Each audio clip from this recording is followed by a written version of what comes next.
Hey friends, welcome back to another episode of Xing the Gap. Today I'm sharing the mic with two of the world's top neuroscientists who also happen to be related. Dr. Allison Sekuler is a professor of psychology and neuroscience at Brandeis University in Massachusetts and a world-renowned researcher in the fields of perception and memory. His daughter, Dr. Allison Sekuler, teaches at the University of Toronto, at McMaster University, and is, big breath, Sandra A. Rotman Chair in Cognitive Neuroscience at Rotman Research Institute, the President and Chief Scientist at CABHI, and the Baycrest Academy for Research and Education at Baycrest Centre for Geriatric Care. Oh, and she's a professional drummer, too. As a trio, we riff on blind spots, physical, cognitive, and metaphorical. Getting the gist of things. Epistemic humility. Indigenous knowing, being, and doing. Mindfulness. Knowing what distracts you. Real and imagined time pressure. Learning new languages. Human versus artificial intelligence. Drumming, the mother of all aging interventions. And a game show. Name a song by Bruce Springsteen. Allison.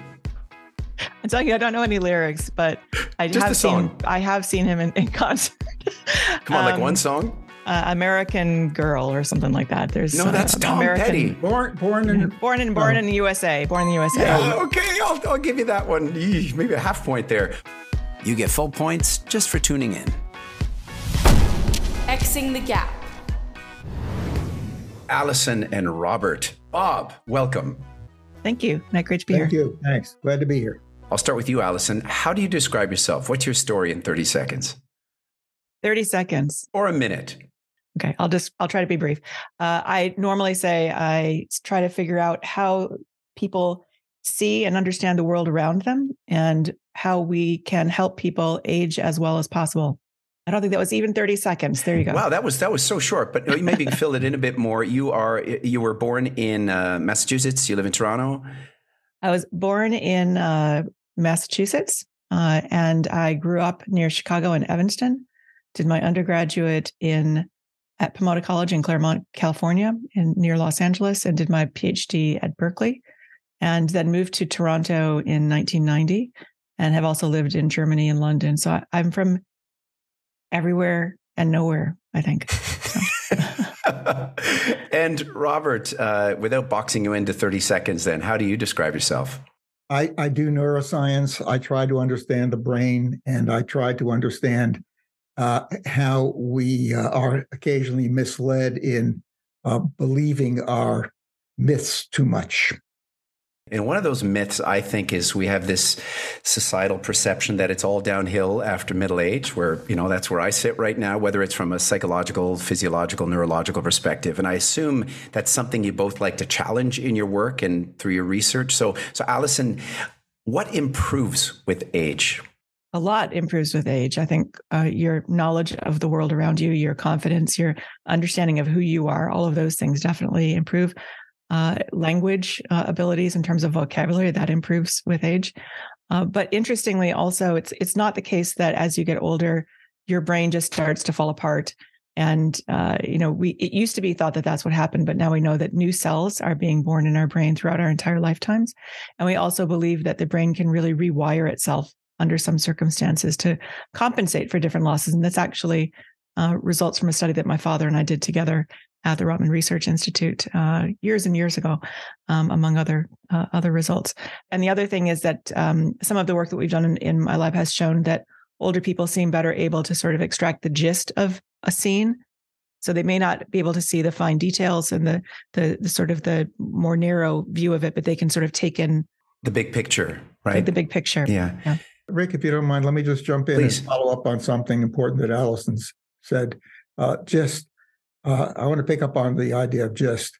Too many people believe that it's the purpose of the senses and vision, audition, touch, smell, taste are all the purpose is to give us a really high fidelity picture, so to speak, of the world, and all of our methods of standard clinical methods of assessing the senses are designed with that assumption in mind. And it turns out that that's wrong. Most of the time, we do not need to have all the details. The gist is perfectly fine. It's called satisficing. And it turns out that evolution, I'm not going to get into the details of this, but a number of neuroscientists, computational neuroscientists, including Donald Hoffman at the University of California, have argued that the important thing is just getting all the information that we need, not all the information that's there, but just the information we need for whatever we happen to be doing. And during the course of aging, that is preserved perfectly. Yeah. And the brain is always filling in information. You don't even know it.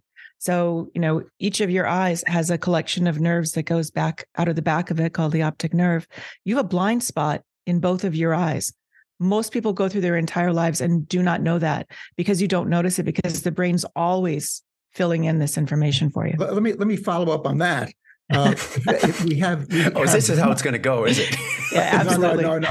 I will be quiet after this. This is my last hurrah.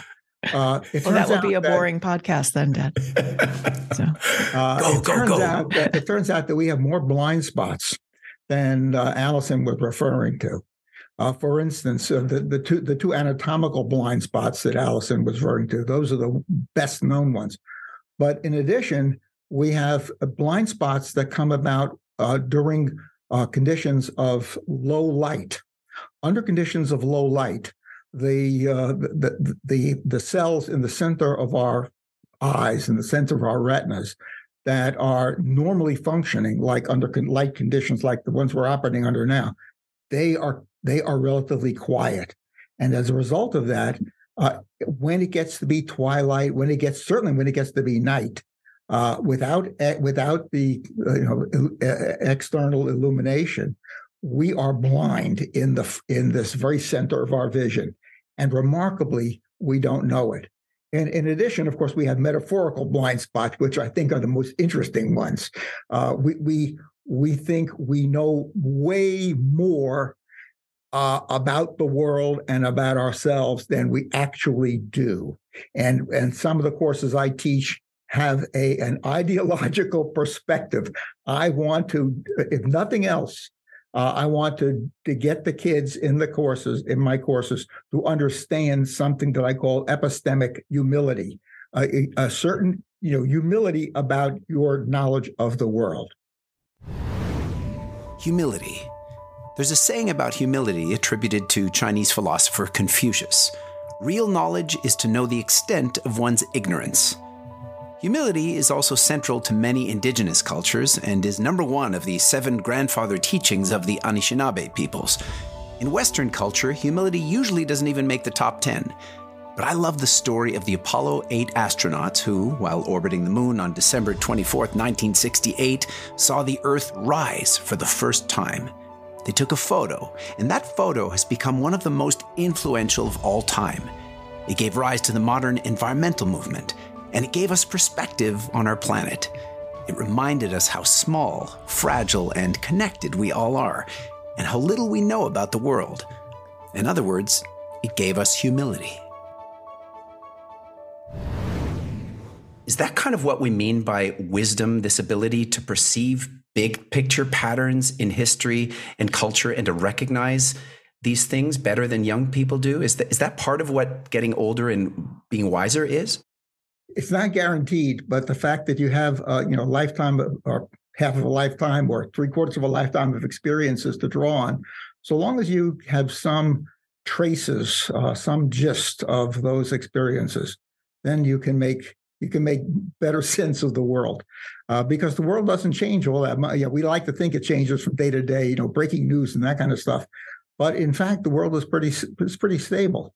There are changes, of course, but we are, because of the stability of the world, over time we're able to draw on our experiences with the world and be better strategists, make better use of the information we're getting at the moment. It goes beyond just knowing. In some of the work that colleagues of mine in the Indigenous community, they talk not just about Indigenous knowledge, but Indigenous being and Indigenous doing. And I think that just knowing about the world isn't enough unless you do something about it. So for example, if you had an experience and it didn't go well, and the next time you have that same opportunity, you do the exact same thing, that is not wisdom. So you have knowledge of what you did if you just keep doing the same thing. I mean, there's some famous quotes around that. So it's really having the ability to incorporate that knowledge and use it to improve your life, to improve other people's lives, to improve people around you. I think that that's really more where wisdom comes in. It's not just the knowledge, it's the being and the doing as well. I'd like to ask about the present moment, in the sense that I've always been interested in the intersection of psychology and neuroscience. And lately I've begun to practice mindfulness a little more seriously, because I realize the brain is a kind of time machine that's very good at spinning narratives from the past and pretty good at constructing narratives about the future, but is pretty bad at actually staying connected in the present moment without distraction. So Robert, I know you've taught cognitive neuroscience and you know way more about this than your average bear. Can you speak to this challenge we all have of our brains distracting us from being fully present in the moment, always? Rick, the word distraction is the key. I'm not sure that I have a prescription for fixing the problem, but certainly the temptations that we have all around us, right here, and the telephone that rang a few moments ago, those are the distractions. I think the trick is to getting to understand yourself better and to know what situations you should avoid. I'm not talking about mindfulness, practice and meditation and those kinds of things, but it certainly can help you stay in the moment, to understand what it is that distracts you and what it is that allows you to remain calm. And this is part of the successful aging process. You'll learn something about not just the world, but you learn something about yourself. The other thing to keep in mind is that this is unfortunately one of the areas where it's pretty well established that as you age, that distractibility increases. So Lynn Hasher, who's a Rotman scientist emeritus, and many others have shown that as you get older, when irrelevant information is coming at you, it's harder to sort of tune it out. And it's, she's done experiments using very specific kinds of stimuli, but it's true really in general. So you may have to be aware of even more kinds of situations, and people shouldn't feel bad about the fact that they might be getting more distractible, maybe also more distracting. But it just being aware that's a normal part of aging. I actually do believe that training like mindfulness training can help. And this isn't a setup. I actually always have this sort of next to me. This is the Interaxon Muse. It's one of the companies that CABHI works with. And this is a mindfulness training device. I don't know if you've used it, Rick, or not, but I've not heard of it. Yeah. And my dad and I both use it also like in research as well. But I've also used it just for myself for mindfulness training. And it reads, you just put it on like this, and it's an electroencephalography or EEG system. So it's reading the electrical activity in your brain, and it then does an onboard analysis. It's, to see whether your brain is in a mindful state or if your mind is wandering. And it gives you feedback through an app by changing the sound, for example, in a beach scene, from gentle waves lapping on the beach and birds chirping to psh, the storm cloud comes in. And then you have to sort of get your mind back into that state. So for people like me who have trouble learning mindfulness because I'm always thinking, am I doing it? Am I doing it? Am I doing it? And that's not a very mindful way to learn it, or else I fall asleep. There's like nothing in between. These sorts of devices are really quite helpful. And I think that we're actually doing studies right now looking to see whether having older adults trained using this kind of device, this mindfulness training device, will improve not only things like their ability to stay focused, but also will reduce loneliness and improve well-being more generally. There's one other aspect of distractibility and aging that I think is understudied and not really fully appreciated, which is time pressure. We in my lab, we do work on the effects of time pressure, real time pressure and imagined time pressure. Now, sometimes time pressure is actually maps onto what's on your watch, your clock, and sometimes it's in your head. That is, you think you're under a deadline when you're really not. And we've shown in some of our work distractibility, the bad influence that irrelevant things can have on you is enhanced by the sense of urgency. And I think that one of the things, and this is a research program that I don't think is actually fully implemented yet, one of the things that people can do to control as they get older, and this is within people's control, is to learn to, I won't say relax, but just appreciate that when a deadline is real and when it is not, when you're making it up. Mindfulness. I'm a theater performer, and theater is all about being in the present moment, in the presence of others. When I'm on stage and you're in the audience, the only thing that's real is us, in the room, here and now. Everything else is fiction, spun by that most constant confabulist, the human brain. So the practice of mindfulness isn't to stop the brain from telling stories, it's to recognize what's a story and what's not. What's actually happening versus what happened or what could happen. It's not easy, and it can take a lifetime of practice, especially when the amount of distraction and bullshit is increasing exponentially. Yes, I'm talking about AI, and if you've been ignoring the chat around AI, it's time to wrap your head around it. Let me just quickly talk about AI, because your recent advances in AI, LLMs, large language models that use deep learning neural networks to recreate this natural sounding language. ChatGPT is the most recent example, raising a lot of alarm bells around guardrails, I think for good reason. So you're both experts in the human brain. How do you feel generally, not about general artificial intelligence, but about artificial intelligence, given that you're experts in human intelligence? Should there be cause for alarm? There is cause for concern and for thought. I confess that 2 weeks ago in class, I encouraged students to use ChatGPT. I did some demonstrations in class, and I think it can be a really valuable tool. Yep. The quality of the information it gives is not perfect by any means, and the kids in class thought it was pretty funny. Some of the stupid things it said, some of the clearly wrong things it said. But I'm encouraging my students to make use of it, at least to put together first drafts. And one of the things that I think a lot of people find difficult in when they're trying to write is that getting over the hurdle. You're faced with a blank sheet of paper, and this is terrifying.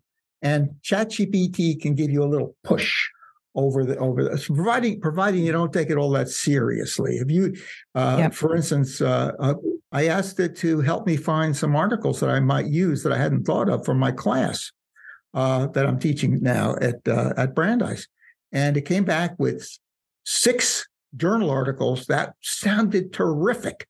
The authors were exactly who I thought they should be, because I know who they are and what they do. The titles were terrific, and the journals were perfect. And then I went to retrieve some of the articles, and of the 6, 5 were fraudulent, were bogus, made up. And I won't say I'm an expert, but it sure fooled somebody who thought he knew the field. So I use that as a lesson for my students. Trust but verify. And actually, both of us have also tried the experiment where we've asked ChatGPT to write biographies for us, and it's quite funny because it gets some things right, but then it embellishes. It would be great for politicians, I suppose. But yeah, George Santos should use it. Yeah. I wasn't going to name names. But yeah, you went there. Maybe that's where all of the background came from. I'm not editing that out at all. No. Anyway, but it had some of it right, but it had some of the awards I've won were there, and it gave me all these extra awards, which is maybe aspirational. I don't know. And it said I worked at one university where I didn't, and got my degree from somewhere else, and I did. But so it was like we recently have been discussing ChatGPT and LLMs in general in the Creative Destruction Lab reading group. Which is the whole theme of this that's been going on for a couple of years, is what does it mean to be human? And, so we're having a discussion of it. And one of the sort of angles that was coming out that we discussed last week is that it's sort of like a lossy, like a blurry JPEG in some ways of knowledge. So it's again back to this issue of having a gist, right? It has the gist of what's there, and it's filling in information based on probability. It's not actually thinking in the sense that we think, right? It's really just a probabilistic machine. But it then pulls information when it's filling in. Sometimes it's correct and sometimes it's not. But that's also true in our brains. We also operate that way, right? So sometimes when we're pulling in information and filling in things, what we fill in is not correct, or there's various visual illusions. We're seeing things that aren't a true representation of the world, but they kind of make sense. And probabilistically, it makes sense that we would expect them to be there. So really, I think that's what ChatGPT is doing. But I also have encouraged my students to use it, just to let me know when they are using it, and not like word for word, but I encourage them to use it as a collaborator and an inspiration tool. And I've actually I've submitted a government briefing document that I wrote in collaboration with it, and I've encouraged all of our PR people to be using it to zhuzh up their writing. It's actually quite good at giving you clever titles for things. So we have an upcoming public lecture, and it gave us the title for it. So, ChatGPT. I asked ChatGPT to write about how I, Rick Miller, would use ChatGPT. Here's what it wrote, quote, "As an AI language model, ChatGPT is a groundbreaking technological achievement that has captured the imagination of people around the world. With his interest in exploring the intersection of technology and the performing arts, Miller would likely see ChatGPT as a new frontier for creative expression and experimentation." Unquote. Okay, not bad. Then I asked for a title, Tectonic, A New Frontier in Performance by Rick Miller. While I mull over the implications of this new frontier for creative expression, I'm going to go pour myself a gin and tonic and maybe listen to some techno. So I'm going to get to one more topic, which really interests me because I know, Allison, you're a drummer, you drum. Apparently, you're going to send me pictures of your dad at a drum kit, which I will guarantee to insert in here. So I don't know if you read this book. It was a pretty popular book by Daniel J. Levitin, who's a neuroscientist in Montreal. This is Your Brain on Music. Yeah. Yeah, so it was I think the subtitle was The Science of a Human Obsession, basically. It was about music and essentially I believe it rendered in pretty popular language, and it was hence a very popular book. But how do you feel music relates to the brain from your perspective, Allison, as someone who does work in both those fields? You probably drum not just for fun. You probably think about drumming and what it does to you as well. Yeah, I mean, I always sort of, when I was listening to songs, and I know you do ask about songs, and just to give you a heads up, I never know any lyrics. I don't know names of people in bands. I always just was hearing like the rhythms in the songs like my whole life. And so, eventually I did play piano. I played saxophone when I was younger. But eventually I just decided I'm going to bite the bullet. And when I was 52, I first picked up my first set of drumsticks and got a kit. And started playing. And a year later, I joined a band. And then I got my online professional drum certificate from the Berklee College of Music. So I've been to both Berkleys, the one on the West Coast and the East Coast. God, you don't do anything half-assed, do you? Only you just one virtually. One of the things that I really did have in mind, because I already was at Baycrest at the time and really immersed in this idea of what can we do to prevent dementia? What can we do to change our lifestyle so that we minimize our risk for dementia? And, we know that activity, physical activity is important. We know that cognitive training, we know social engagement, we know, music itself. All of these kinds of things are really important. Learning how to do multitasking, all of those things can help us sleep. And I really believe that drumming is sort of the mother of all aging interventions. If you do it, so if you do like, easy jazz, it's not so much because you don't get that much exercise.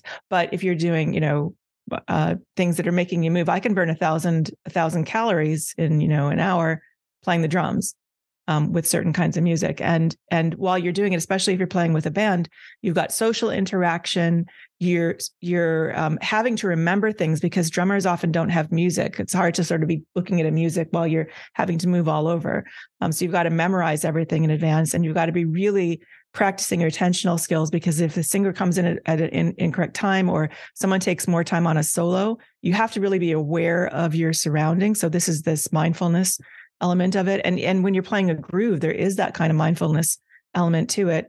And then I feel like I sleep better afterward. And I mean, so it's just sort of, it covers almost every single base that you can think of when you're drumming. So there's that element of music. And then, of course, there's the other element of music, which my father can probably speak to better, which is, the listening I can speak to a little bit, but, he's a huge opera fan.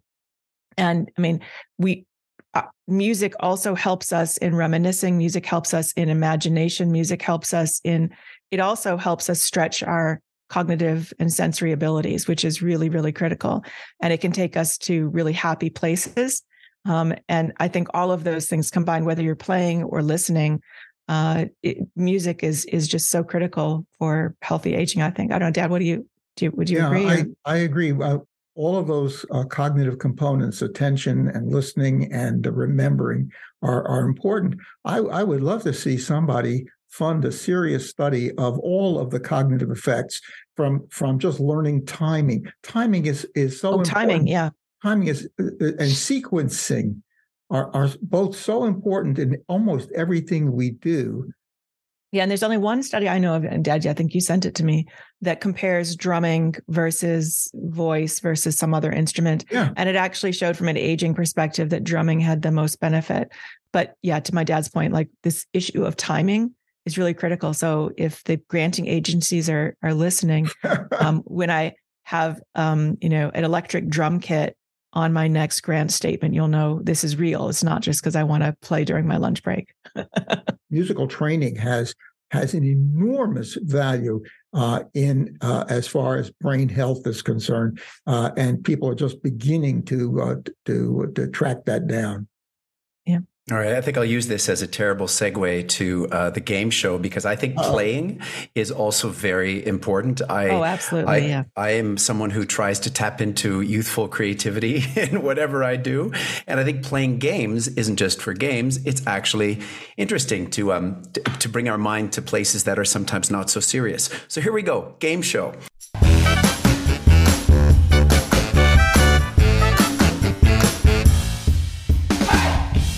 I'm going to start with Allison. You're very competitive. You're very competitive. Well, good to hear. I'm going to start with questions for Allison. I'll give you a certain bit of time to answer the question. And if you don't get it, I'll allow Bob to come and steal. And then I'm going to do the same thing with Bob. I am just recovering from COVID. So when I don't get any answers right, that's my excuse. You're going to use COVID? Really? And I didn't sleep. And I didn't sleep all night. I was on the National Post-COVID Condition Task Force, so I know it does bad things. Yeah, so that's my excuse. All right, Allison, just for that, I'm going to start you with questions about opera, because I know that's not your field. All right, name a Puccini opera. Madame Butterfly. Very good. Name a Mozart opera. Bob.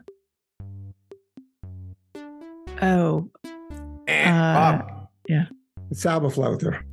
Very nice. He uses even the German word. Look at that. Ja, das stimmt. Das stimmt. Also, name ein Baroque composer. Name a Baroque composer. Baroque? Yes. Maybe like Haydn? Bob, would you accept Haydn? No, I wouldn't. I would say Handel. Handel. Yeah. My favorite, Agrippina and that kind of stuff. Yeah, I love that. Oh my gosh. Okay, I'm going to dig into pop music with you later, Bob. But we're going to start with Allison here. Famous couples. These are easy. Fred Astaire and... Ginger Rogers. Ding. Famous couple. Lauren Bacall and... I don't know. Humphrey Bogart. Bob gets the point. Name the Three Stooges, Allison. Oh, Curly, Moe, and Larry. Ding. Which... Oh, you're going to get this. Too easy. We watched a lot of that when I was growing up. Okay. Who won the Best Supporting Actress in Gone with the Wind? She was the first African-American to win an award. That award. I've never seen it. That or Casablanca. So that's why I didn't know the other one. So play it again, Sam. Hattie McDaniel. Hattie McDaniel. Bob gets the point. Allison, which trailblazing comedian from the 1950s and 60s was convicted in an obscenity trial and pardoned 40 years later? Oh, Lenny. Lenny Bruce. There you go. Name a song by Frank Sinatra. Oh, Luck Be a Lady. Name a song by Nina Simone. Nina Simone. Luck Be a Lady. Bob? It'd be anything from her Porgy and Bess album. So yes. It could be, you're my man, Porgy. Very well done. Okay, history question. When President Kennedy was assassinated... Is this for me or for him now? Yeah, Allison, I'm still with you. Who became president after Kennedy was assassinated? Easy. Johnson. Who was the first dog in space? It was Russian, Mikhail or something like that. Laika. Who was the first human in space? Allison. The first human? Space. Wait a minute. Oh, well, sent up in orbit, basically. So, yeah. Okay, I'm sorry. You're gonna nitpick here. Allison, who was the first human being? I'm a professor, for God's sake. What the hell you want? Okay. The first Soviet human cosmonaut, first human being sent up into space. Alexander Gagarin. Hey, Bob, can you be more specific? ChatGPT? Bob? Yuri Gagarin. Yeah, okay. And what famous TV show was The Flintstones based on? A famous sitcom with real people that The Flintstones was based on. Oh, I thought other things were based on The Flintstones. Well, that happened after. But, I don't know, that one with the beaver. Beaver Cleaver. The Honeymooners. Honeymooners. Oh, really? Last question for you, Allison. When the iPhone came out, what super popular Canadian brand got its ass kicked? BlackBerry. Ding, ding, ding. Applause, applause. You get a bunch of points, but so does Bob. We're going to throw it to Bob right now and try to stump you. You're going to get a bunch of these, and you're not going to get a bunch of these. I guarantee it, just based on what I know. He's pretty smart. No. He's going to ask popular music stuff. I can always go to pop music, and I'll screw him. Name a Woody Allen movie. Bananas.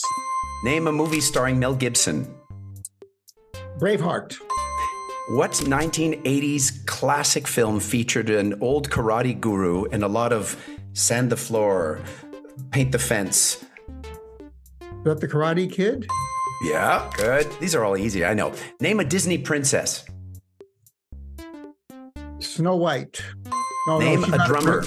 She's kind of a prince. She counts as the princess, as they market her as a princess. Thank you for she being ain't really kind. A princess, but that's I'll give you that from Disney branding point of view. Name a drummer, any drummer of any rock and roll band.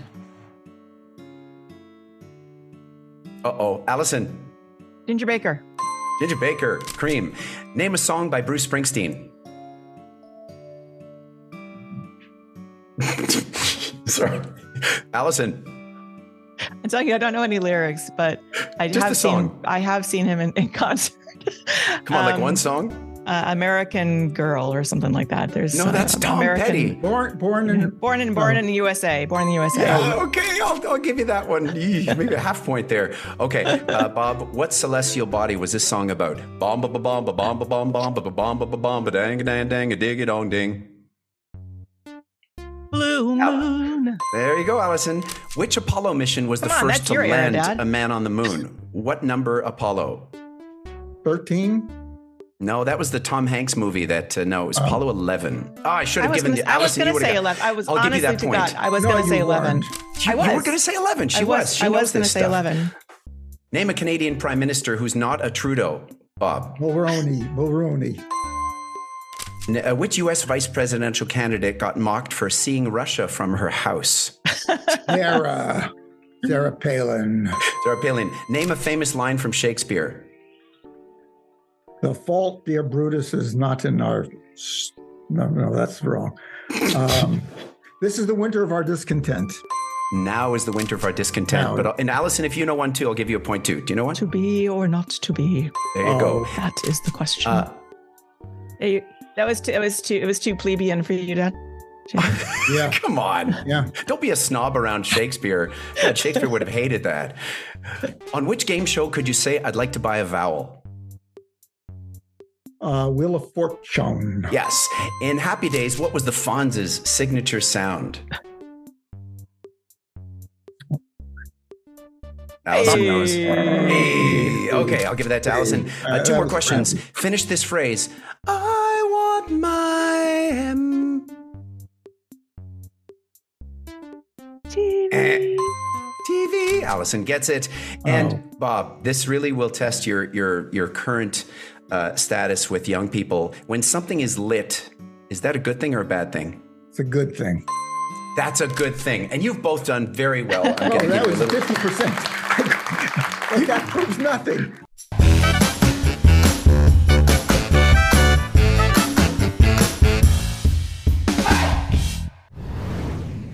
Hey, listen, you've both been great. Thank you for taking time out of your busy schedules. I hope you had fun with this. Yeah, I did. Thanks Thank for you, having Rick. us. And thank you, Rick. Thank you for making this so much fun. Cheers. Take care. See you soon. Bye-bye. Thanks. Bye. Bye. And see you soon, friends. As always, I'd like to thank my two guests, Doctors Robert Sekuler and Allison Sekuler. To find out more about their groundbreaking work in neuroscience, please check out baycrest.org or CABHI.com for Allison and Brandeis.com for Robert. My name is Rick Miller, and I wrote, recorded, and edited this episode with multimedia by my team at Kidunes. For more about the Boom Trilogy and our many other projects, visit kidunes.com or boomtheshow.com. Thanks also, as always, to my partners on this podcast, LEAP, an online community where life experience meets innovation, created by CABHI, the Center for Aging and Brain Health Innovation.